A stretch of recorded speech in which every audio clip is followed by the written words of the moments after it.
listen here, and I would go,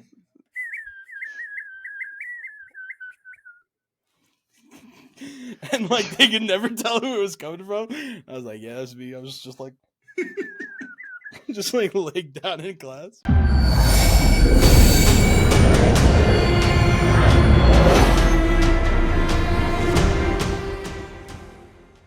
Hello, everybody. Welcome to the Idiot Brewing Company. We are your hosts, TK, July, and Chris, the Idiots.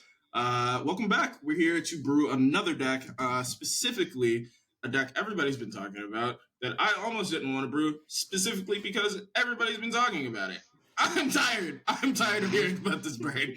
Everybody stop talking about this bird. If another Simic commander drops that just breaks the whole internet, I'm gonna go to Wizards of the Coast myself, and I'm going to tell them, please stop. That's what I'm not gonna tell them any mean things. I want them to sponsor us, but please stop dropping Simic commanders that are busted. Yeah, July, do you want to take it away? You want to let everybody know what we're brewing today? So as TK has aptly described it, taking over the internet today, we are building Nadu, the Winged Wisdom. It's a new Simic commander from Modern Horizons 3. It is one generic, one green, one blue, legendary bird wizard, 3/4 body with flying. And it says, creatures you control have, whenever this creature becomes a target of a spell or ability, reveal the top card of your library. If it's a land, put it on the battlefield, otherwise put it into your hand. This ability triggers only twice each turn. So this is a initially looking goofy Simic commander that is just kind of giving you value as you go along by just doing weird things to target your creatures. But we, as well as everyone else in the CEDH community, has discovered that there are very easy ways to break this commander. And today we've got 3 different lists to see how we did just that. If we're ready to go ahead and get started, I can go ahead and pull up my list and see what we've got cooking. So, first off, I want to say our commander is, like I said before, very goofy and very strange, but we have a lot of interesting tech that we can do with this commander that is going to make this, I think you guys would agree, a very unique list. So one of the biggest cards in this deck is called Shuko. It equipped for 0, and this is the meat of the deck. As Nadu says, whenever the creature becomes a target of a spell or ability, that equip cost is a target, therefore we are going to trigger Nadu each time we equip the Shuko to any of our creatures. And so the same can be applied to Lightning Greaves here. So the idea is that once we have a couple creatures on the board, once we have Shuko and or Lightning Greaves on the board, we can go ahead and start moving those equipment over and over again to get Nadu to trigger as many times as twice the number of creatures we have on the field.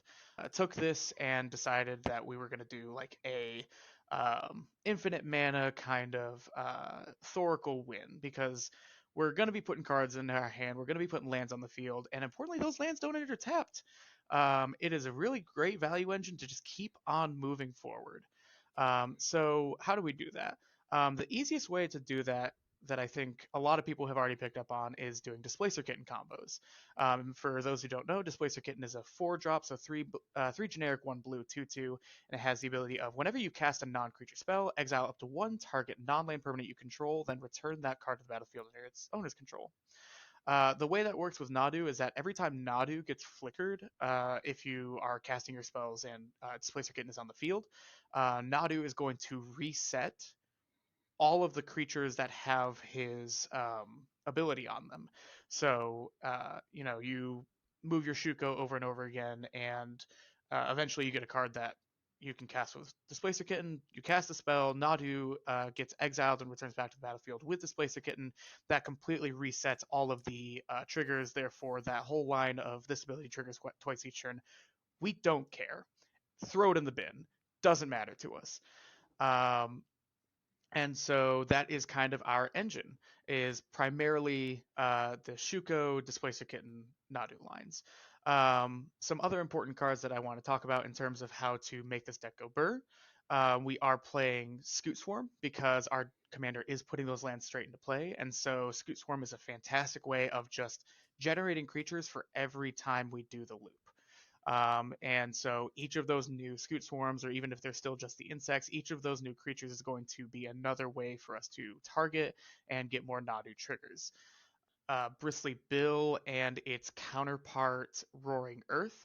Both of these cards have the important line of text of whenever a land enters the battlefield under your control, put a 1/1 counter on target creature. Again, so this is a way to enable Nadu in ways that if we don't have the Shuko in play, or if we don't have our Displacer Kitten, or ways to just do it ad infinitum, just these great value engines. We're playing Finale Devastation. Once we get all that mana into play, it is very easy to just go ahead and say Finale for 30, Finale for 40, or Finale for infinity if we get to that point. We are doing Hullbreaker shenanigans. But we also have, in my deck specifically, I wanted to use Displacer Kitten alternatively in case Nadu is not available. And that's why, TK, you and I have talked about this card in the past because I know you play it in your Francisco Thrasios list, which is Temio, Collector of Tales. Tamio is a planeswalker for 2, a green and a blue. Spells and abilities your opponents control can't cause you to discard cards or sacrifice permanents. The +1 is to choose a non-land card name, then reveal the top 4 cards. Put all cards with the chosen name into your hand and the rest into your graveyard. And the -3, which is the more relevant line of text for what I plan on using for Tamio, is return target card from your graveyard to your hand. And so, if anyone is familiar with the way that Teferi, Displacer Kitten, Lotus Petal lines work, it is very similar in principle. So, we're going to use Displacer Kitten to flicker Tamio. We're going to use Tamio to -3 to grab our Lotus Petal out of the yard, which just taps for 1 mana after sacrificing. And then we're going to cast the Lotus Petal, which triggers the Displacer Kitten to flicker Tamio again. We present a loop of making infinite mana with the Lotus Petal, and then we go from there. Which, importantly, because the loop does have to end at some point, we do not have to grab the Lotus Petal to continue this loop. Once we have our infinite mana, we can just say, okay, I'm going to grab literally anything outside of my yard. That is our secondary line. I wanted to go ahead and talk about some interesting cards that I've gone ahead and slotted in here. So we obviously are playing, like I said before, Bristly Bill. It's just a creature that lets us target our creatures along the way with Nadu going ahead and getting triggers. We are playing Lotus Cobra. For all the lands that are coming into play, we want to go ahead and double up our mana. There's a lot of great ways to just do things at instant speed with the extra mana that we generate from Lotus Cobra. We are playing Transmute Artifact. Both of our combo pieces, being Lightning Greaves and Shuko, are at most 2 mana, so it's really easy to turn one of our mana rocks into the Shuko or the Lightning Greaves just by sacking one of those. I am a big fan of this card, Ghostly Flicker. So Ghostly Flicker is a 2 and a blue instant. It exiles 2 artifacts, creatures, and or lands you control from the battlefield and returns them right to the battlefield. So obviously we're going to get some triggers off of Nadu once we target our creatures with this, but I have always been a fan of this card because of the flexibility of it, importantly because it hits lands. And there's a lot of ways that you can use lands to obviously not just generate a lot of mana. I mean, we are playing Gaia's Cradle as a way to just generate a lot of mana. But you'll see later on, we are playing cards like Okina, Temple of the Grandfathers, which is a land that taps for green. It's a legendary land that taps for green. You can also pay a green and tap it. Target legendary creature gets +1/+1 until end of turn. So it is a land that gives us Nadu triggers if we need them. Similarly, we are playing Pendelhaven, which for free is another legendary land that taps for green, but for free can also tap to target 1/1 creature gets +1/+2 until end of turn. So any of your dorks that you have that are really small that you just want to target to get the Nadu trigger. We are playing Sea King's Blessing. Did not mean to click that there. Sea King's Blessing says change the color of one or more target creatures to blue until end of turn. You choose which and how many creatures are affected this way. Long story short, for 1 blue, any number of target creatures that we decide get targeted, which means that Nadu is going to trigger and give us all the triggers per creature. Uh, Another card that does a similar effect is Sway Evolution. This one also cantrip, so it gives us a card draw back. And Sylvan Paradise is the green equivalent to Sea King's Blessing. It's the exact same card, except it just makes everything green instead of blue. One of the things I loved when building this deck is that it is very easy to realize just how many things say target when you are not even thinking about it, and our commander is really going to enable that. The last card I want to talk about here is a little bit of a pet card of mine. I am an Orvar player, first and foremost. I love to be targeting things, and so when I saw this commander, I knew that we had to just kind of get some of those cantrips in there that just do the target thing and move on with our day. And so I want to talk about Whim of Volrath. Whim of Volrath is a 1 blue instant with buyback 2, which means that you can pay an additional 2 generic mana to, as the spell resolves, instead of it going to your graveyard, you just put it right back in your hand.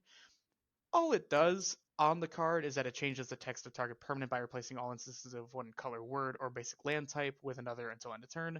However, the cards that we are targeting do not have to have those relevant words like blue, black, red, green, white, or any of the basic land types for us to still be able to legally target them.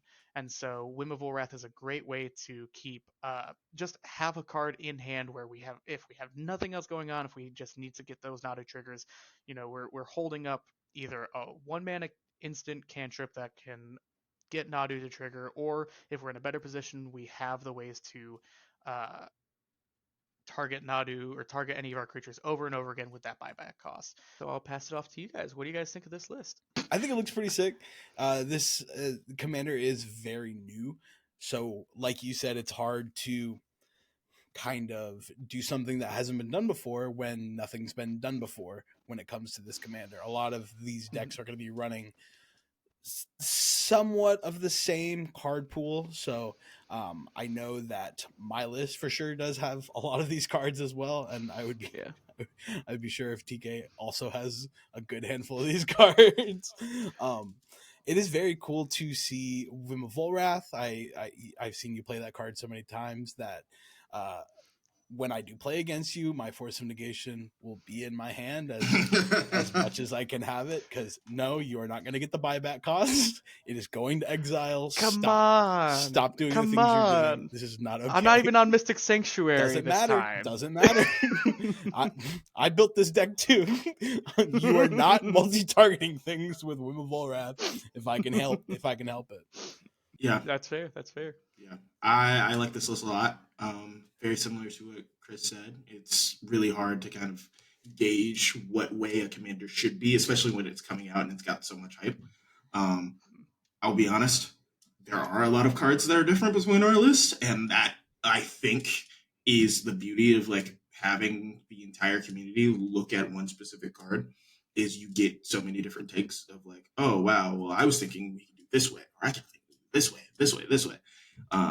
But a lot of the cards that you had in your list, I think, are make perfect sense, and especially with you being an Orvar player, like I can definitely see that this is a very similar list to Orvar. So once you pulled out Whim, I was like, yeah, of course that makes sense. Like that's the first card I thought about. Yeah, I think it's an amazing list as always. Great job, July. Thank you. So, well, I think, Chris, you want to go next? Yeah, I'm going to take over here. So I've got my list here. We've got Big Bird with the Glock. Let's go. Obviously, at the helm, we've got the bird himself. This commander is silly. I don't know if you guys have goldfished this commander after building your decks like I did.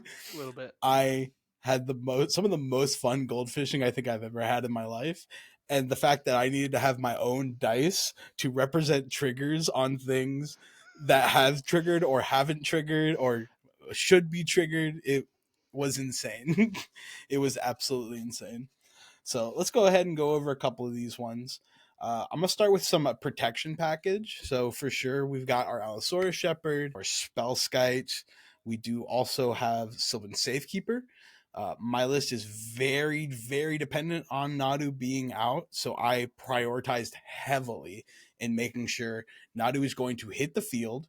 So I've got Allosaurus Shepherd. I've got Delighted Halfling. It's going to hit the field, and when it hits the field, it's going to stay. You are not going to remove it. You will give me a trigger for trying to remove it. Thank you very much. And I will get my own trigger for protecting it. So thank you again. We're going to continue this train. Let's see. I've got the protection spells I have here are going to be your package of veils. So I have Autumn's Veil, I have Veil of Summer, and I do have Legolas's Quick Reflexes as well. That split second untap is very nice.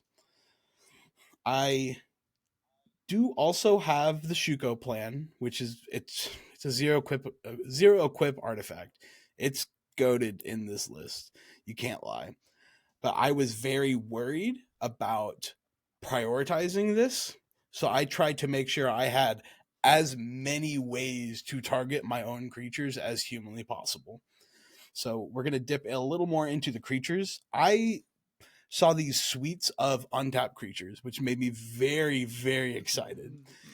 These are 2-drop creatures that have the ability tap, untap, target artifact or creature. I love that it does not say another, because I can tap, target itself, untap, tap, target itself, untap, immediately have 2 Nadu triggers, and it is untapped. So if I want to continue to go on, it just allows me to do that and put more lands into play.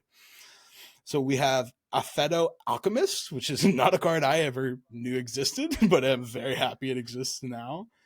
So that's so goofy. These are really silly. And I was sitting there goldfishing. I had a couple on the board and Nadu, and I was like tap tap tap tap tap tap tap tap tap tap tap like trigger trigger trigger trigger trigger trigger trigger trigger. It was very fun. It was hilarious, and I was cackling like a madman. I genuinely. I also do have bristly bill spine sower. Which is hilarious to say. Try saying that 5 times fast. For the same ability, whenever a land ETBs, you're going to put a counter on a target creature. It's going to kind of allow you to continue doing things with Nadu, continuing to get more and more triggers, which is very nice. I do also have Displacer Kitten. I am running quite a few less non-creature spells, so I'm trying not to focus too hard on the Displacer Kitten loop, but it is here to kind of reset my board and go again with some of these targeter effects. So I think I saw you had like 18 creatures. I'm running a heavier package on creatures, about like 26-ish. We do have a Colossal Sky Turtle as kind of like a removal piece, which is very nice. Or Recursion. It's something I play in Kinnan and find the channel ability is just so good. You cannot beat channel abilities. Don't shed a tear for the Sky Turtle. Don't shed a tear. Throw him to the bin. Get something else. It's fine. Another fun include is Dosen, the Falling Leaf. We do have an Abolish effect. Nice. You guys are going to sit here while I manually storm this out. And you better have a channel ability, because you're not doing anything else while I sit here. And I'm going to play a little bit of Solitaire. I hope that's all right. We do have a Quirion Ranger, another way to bounce back a land, and another targeter effect, which is very nice. One of the big reasons I wanted to do a Quirion Ranger effect and focus very heavily on a lot of creatures is I found this card right here, Turn Timber Basilisk. Just another landfall ETB target something. Now, it says something very fun on it. Target creature blocks Turn Timber Basilisk this turn if able. It does not say target creature your opponent controls. So it's just another way to kind of have a landfall ETB target trigger, landfall ETB target trigger, and just kind of go on this little fun adventure. Which I thought I was very smart. When I saw that card, I was like, oh, no one knows. I haven't seen this card yet. No one knows, dude. Oh, this is going to be sick.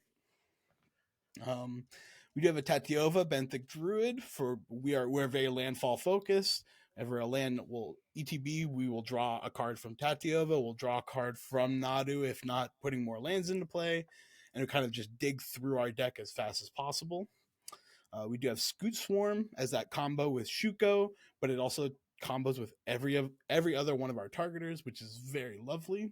We do have a suite of creature tutors because I want to have all these creatures out in the battlefield if I can.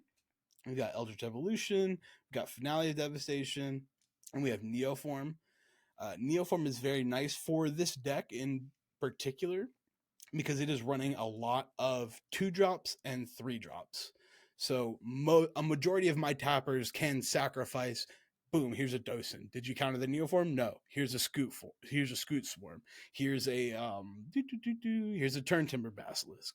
It's a very nice deck for Neoform, in my opinion.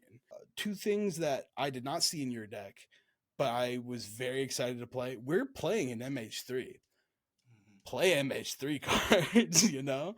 So we've got Springheart Nantucko, which is, I'm going to call it Baby Scoot Swarm, because it does have a landfall ability of whenever it ETBs, you may pay a generic and a green. If it is attached to a creature I control, if I do, I create a token of that attached creature. That's a copy of it. If I did not create a token this way, create a 1/1 green insect creature.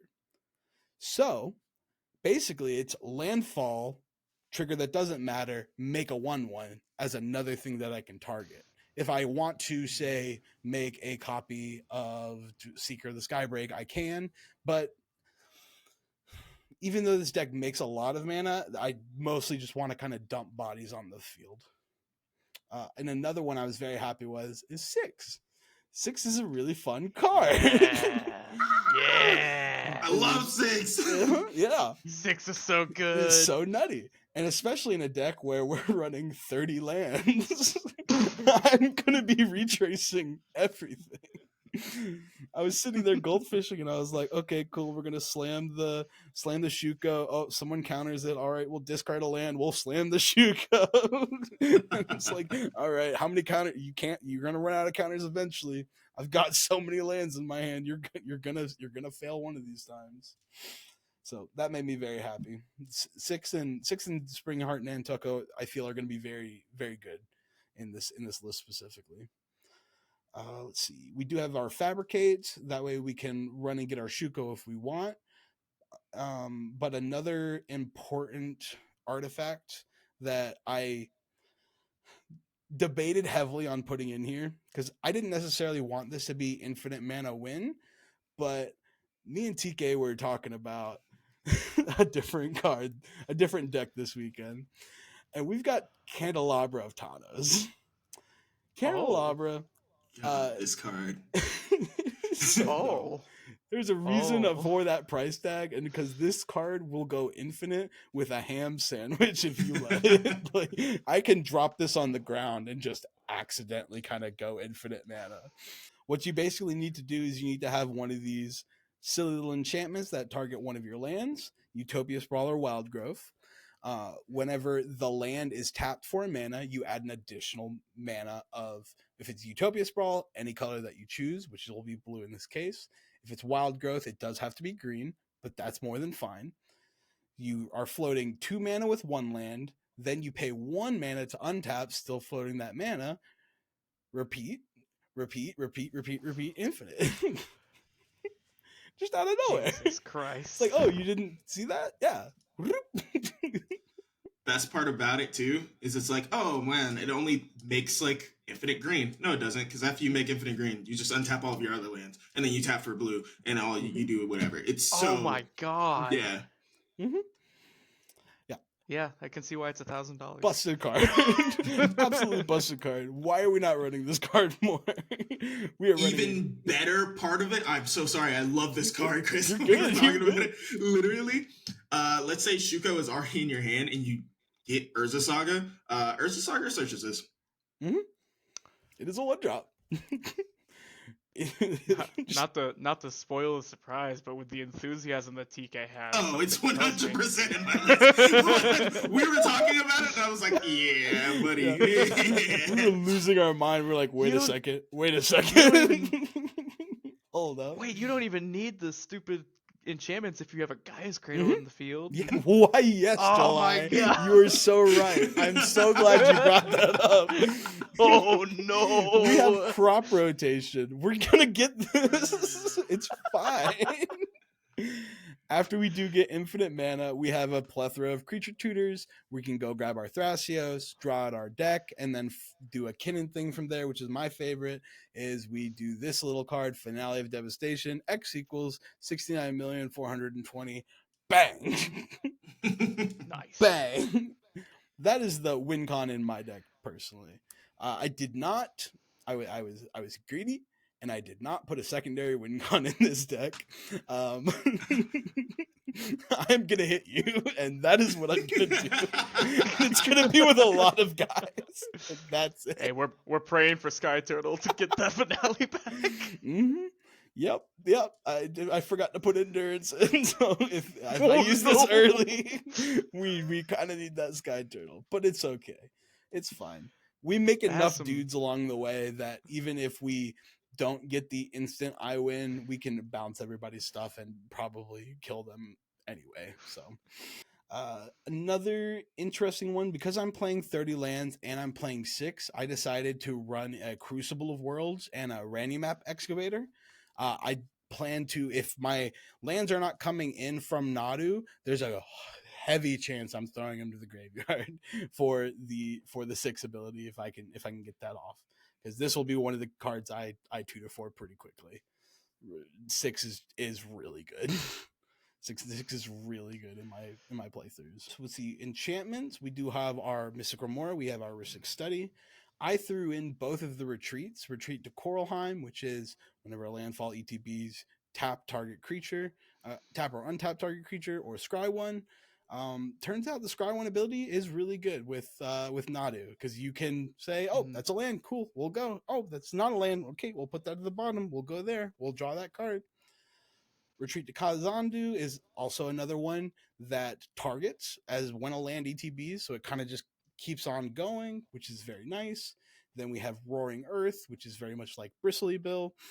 Whenever a land ETBs, we target. Whenever a land ETBs, I'm going to flip you off. Whenever a land ETBs, I'm going to win the game. This is very landfall heavy, which is really cool. I've never played a landfall deck in CEDH. It makes me very, very excited. As promised in our last video, we have my favorite land here, Emergent Zone, and my favorite instant here, Born Upon a Wind. This is the big reason as to why I'm not focused on Shuko. I can do other things and hopefully get off on somebody else's turn. If not, well, I guess I can't win on somebody else's turn because I do need combat, which is a little... I just thought about that. Crap. Okay. You can sure make it scary, though. Yeah, we'll workshop that one. Thoracle might come in for the secondary win con, but I can do stuff on your end step. That's all that matters. Let's see. Lands, we have a very large package. We've got our Boseiju and our Otawara, which is very nice. Noticeable includes is the Emergent Zone. I did put the Surveil land in here. We want to hit a bunch of land drops. With all the fetches that we have for double landfall triggers, I wanted to make sure I had as many fetchable sources as well. So I did put 2 of each basic in here. But yeah, that's my big bird with the Glock. What do you guys think? I adore this. I did not realize, so I know we were talking about how potentially homogenous this list can be, but I actually think that our lists are very different. I love what you've done with the list. Whereas I, kind of was willing to accept the fact that Nadu probably might not always be there. You really dug into it. You really went straight for, like, I'm going to do the Nadu thing. I'm going to do the Nadu thing all the time. I'm going to do it consistently. Mm-hmm. And I think it looks great. I think the inclusion of a lot of those untappers is really clever. I think a lot of the candelabra is so stupid. I cannot get over that. Playing 6 is always great. We're going to see that card show up all over the format, I think, and this is a great example of seeing that start. Spellskite. I know you love Spellskite. I love Spellskite. I know you play it in Kinnan. it is putting double duty in this deck, which is great, because even if you just decide, because I was thinking about this when I was comparing it to the Orvar list, which is the nice thing that Nadu has that Orvar doesn't, is that Orvar, you can, I have tried to do shenanigans where you can target one thing, change the target to another. Nadu just cares as long as it becomes the target of something. So you can double up your effects by doing something to one thing, changing the target to Spellskite, get extra value off of that. So I think Spellskite is a really, really clever include here. Yeah, my goal is if I get stopped on one axis, that's fine. I have 7 other axes to follow, so we're happy there. At least in regards to my initial axes, which is activating not.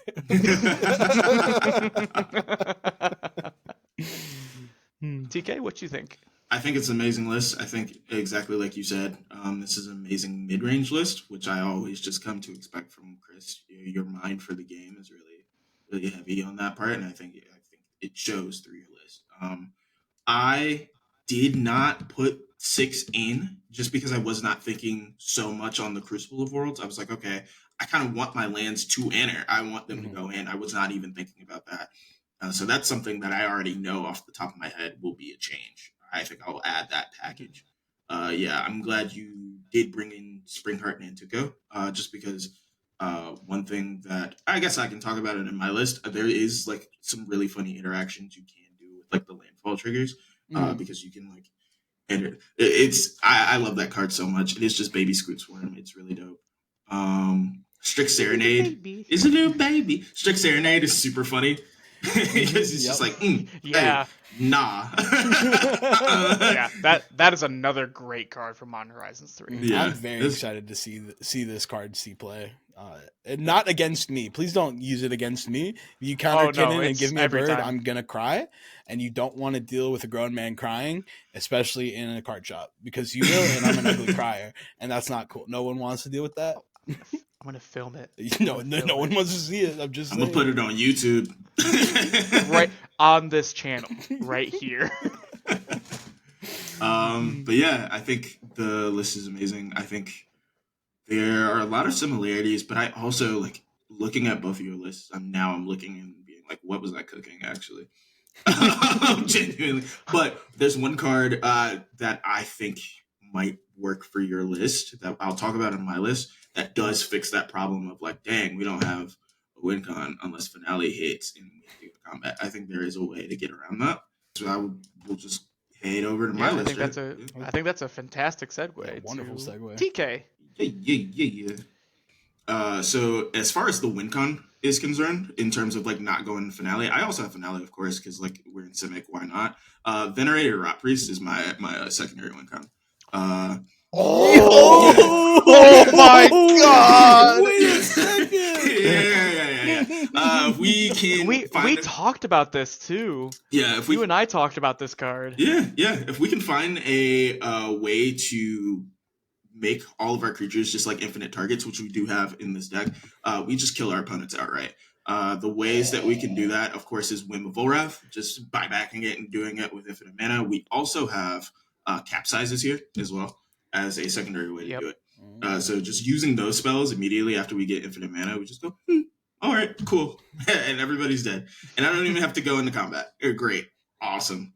Let's see. What else is here?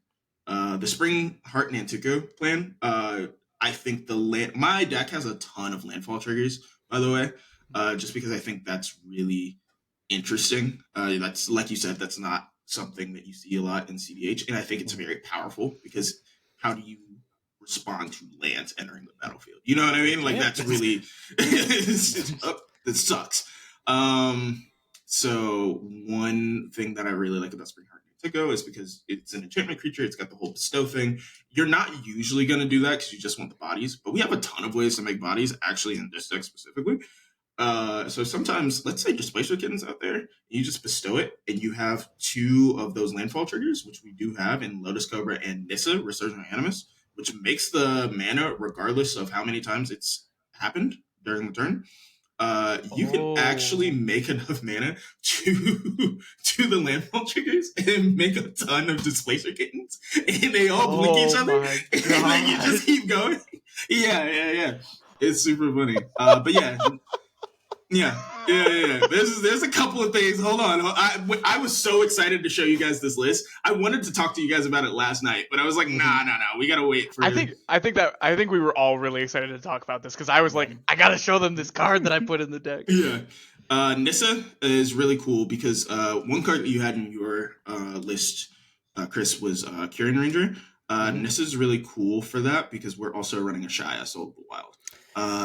Ashaya does some really cool stuff with Kyrian Ranger, being able to, all of your creatures are forest. So first things first, anything that bounces creatures now also does your landfall triggers immediately.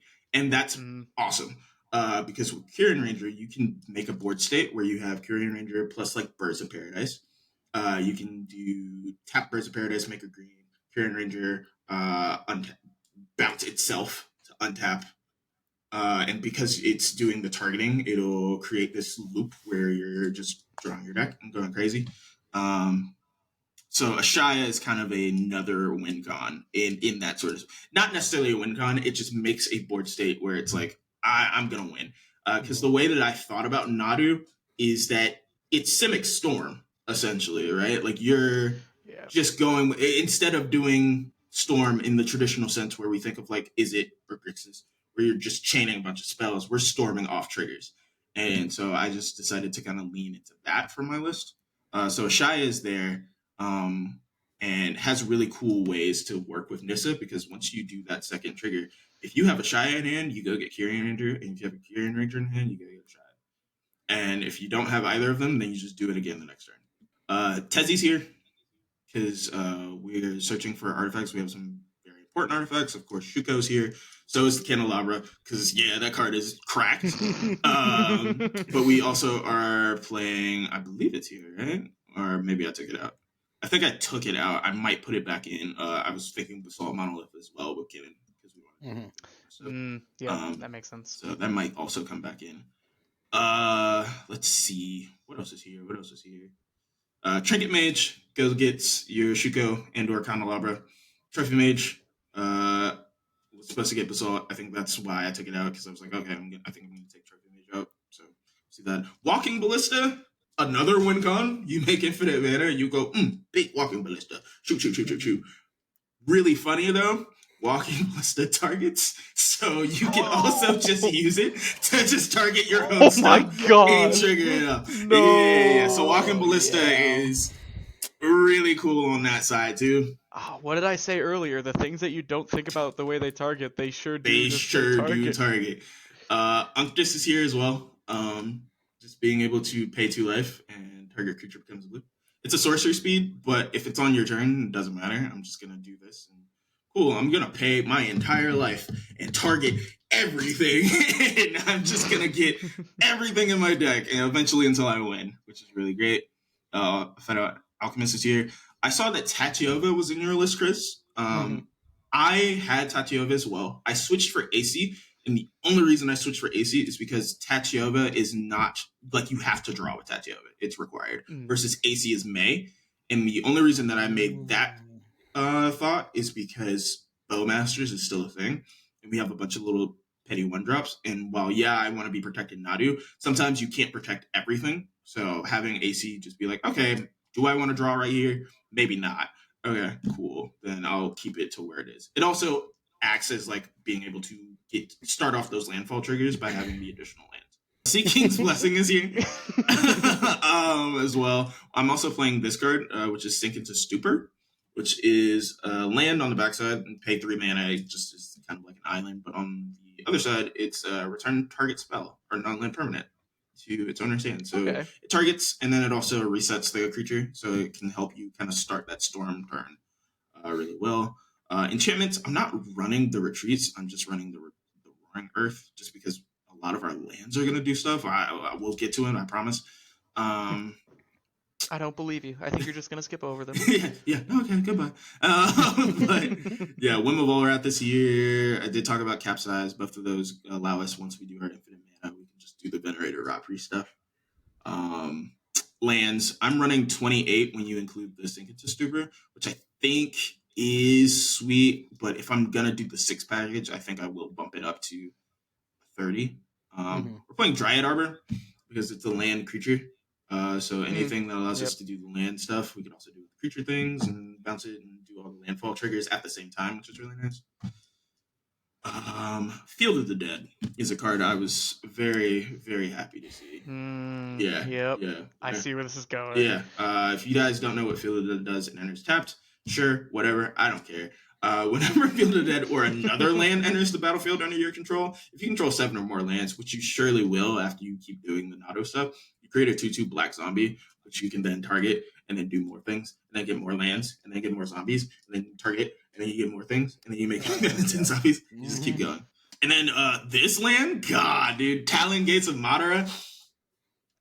Yeah, I love this. This is a new one from the Modern Horizon 3 Commander deck. It's the phase land, if everybody's been thinking about it. If you don't know what it does, it's a land, it's a gate. So if you play gates in whatever format, I think that's a deck. CEDH gate deck. There you go. Whatever ETBs up to 1 target creature phases out, you tap it for your colorless, and then you can pay 1 and tap it to get any mana of any color, so it can color fix. But it also has the ability to pay for, put it from your hand on the battlefield, so it can start some of the landfall stuff if you need it to, but it can also target your own things and start that whole line too. It does phase it out afterwards, so that kind of sucks, but you know, you do still get the target. Yavimai is here to turn everything into force. Field of the Dead is like my MVP. When I looked at it, I was like, oh yeah, that's kind of stupid. Yeah, that's my list. I know I sound like a broken record, but I really like this, and I like that we once again have seen through this list another unique way of putting the list together. I don't want this to sound like negative because I think it's really, really cool the way it is, but it's almost like a Rube Goldberg machine. In the way that you're putting together your Ashaya lines and doing things like that. And I think of the 3 decks, your deck is the one that has the most diversity in win lines. You're doing the Candelabra stuff, you're doing Ashaya stuff, you're doing Nadu stuff, you're doing, I mean, you got the Ballista in there, you got the Finale in there, so there's a lot of solid win lines in there. Did I see that? I know you and I, when we were talking about this personally, I know you're talking about doing this as a Thorical list. Is Thorical in this list? No. Once I learned about the Venerator Rat Priest, and I was like, okay, we're already doing infinite target stuff anyways, I was like, yeah, there's no need. I will kill them one way or the way. Yeah, which Venerator Rat Priest, again, another card that we had briefly talked about, but I was like, maybe, I don't know. I don't know how you target it with spells, but still a phenomenal way to close out this game. Yeah, I think it is really cool to see the different variations. Ashaya was this close to being in my list. Like, it was just this close, and I can't remember why I ended up taking it out. I think it was because I was trying to think of how Selvala does Ashaya to make infinite mana, and I couldn't really get that in my brain. I'm dumb now that I think about it, because I have both Lotus Cobra and Tireless Provisioner, and that's how it does it. It just blinks the Quirion Ranger. So Ashaya will probably go right back into my list. One thing that was really hard, why it was really hard for me to cut Ashaya, was Ashaya and Candelabra, our new favorite card. All right, cool. I'm going to tap all my guys. I'm going to untap all my guys. I'm going to trigger every single one of my guys. Oh my god. Yeah. Oh no. Untap target lands. Yeah. This card keeps getting stupider and stupider. Yeah, Ashaya goes dumb with Candelabra. Yeah, and I completely forgot to mention that, but that's something that happened in one of the goldfishing things that I was doing, and I was like, no way, dude. No way. Yeah, that was in my thought experiment while I was brewing. I was like, oh, that'd be so cool. It's like, it feels like a stars align moment, but I think it might be closer than I actually realize it with all my creature tutors. Yeah. It's infinite with Ashaya, right? Because once you tap... No, you're not netting. You're not netting mana because the creatures don't tap for double. Yeah, but I guess the thought process is if you are doing Nadu things, you can... That's true. Yeah. It is infinite Nadu triggers. Yeah. As long as you can find a way to do Nadu resets. Yeah. Which, I mean, shouldn't be that hard, because the fun part of Nadu is if you don't hit a land, you're drawing the card. It's not Yeah. just look at it, put it back. It's, oh, look at it, put it in your hand, go again. So I found a lot of my goldfishes, my hand was sizable for a majority of my turns. So Yeah. All right, folks. So we went ahead and decided that rather haphazardly, because we loved all three of these decks. We loved everything that everyone brought to the table, but we went ahead and settled on TK's list just because the Ashaya lines, I think, we all think were pretty solid, and another great alternative to Nadu. We've got 8 slots to fill, and TK, what are you thinking so far? What cards do you think you want to put in there? Immediately, as I was talking about when Chris was going through their list, 6, right? That card right there is insane, and so good. Yeah, I don't know. I was always thinking about it in terms of with green with red as just a way to do. Oh yeah, well, you got rid of my underworld breach. Cool. I'm just gonna do it again. But it definitely does have a place here with all the lands that we're doing, and then in that same vein, Crucible Warlords. Sure. Yeah, that makes sense. Yep. Yeah. Crucible Worlds is going to be kind of key for when we're pitching with 6, just to be able to give those lands kind of their secondary life as well, and trigger all these landfall effects that we're going to be running in this deck. I think Crucible Worlds is a really good auto include for this one. And Crucible Worlds, I mean, even if you're not doing the 6 thing, if we end up with we've got so many fetches that we're going to be playing, you just keep it going. Exactly. Even if we start failing to find, like, we just get to play those from our library, play them, sack them, play them again. AC, I think, gives us extra land drops per turn, so like that's one that we can do right there. Bang bang, here's 2 landfall triggers, go for it. Yep. Well, and actually, on the topic of potential not failing to find, I did want to suggest a couple different cards, and I'll go ahead and do them one at a time to kind of give you I'm going to take you on a journey here. First, I think we do want to put in another basic land, basic island specifically, kind of just up that fetch count, and then I think if we want to get a little spicy with AC, and do more things with our fetches, I think we should go ahead and put in Mystic Sanctuary and Ghostly Flicker, because what it's going to do there, especially with AC, is that what you do is you use Ghostly Flicker to flicker Mystic Sanctuary, assuming you have 3 or more islands on the field. You also flicker AC, or no, you I guess you flicker anything else, but the important part is that you're flickering Mystic Sanctuary. Then Mystic Sanctuary is going to enter the battlefield, we're going to have the Ghostly Flicker in the yard. You have 2 triggers on the stack, which is the Mystic Sanctuary, put an instant or sorcery on top of your library, and AC's trigger to draw a card. You stack it so that Mystic Sanctuary puts the Ghostly Flicker back on top, and AC draws you the card, and you present a loop there where you get to just draw your deck. Yeah, it's the old Tatyova trick in the book, which I really love. So when you had Ghostly Flicker in your list, I thought about it, and so I'm really glad that you brought that up. Yeah. Not to mention, every time you target with that Ghostly Flicker, if you're flickering something, that's 1 going to trigger Nadu, and 2 reset that creature to have more Nadu triggers. Yep. So I think that's really good right there. Yep. Yeah. Ghostly Flicker was a solid card, and then I was like, oh wait, we're already here. It's just let's do more things with it. Mm-hmm. Yeah.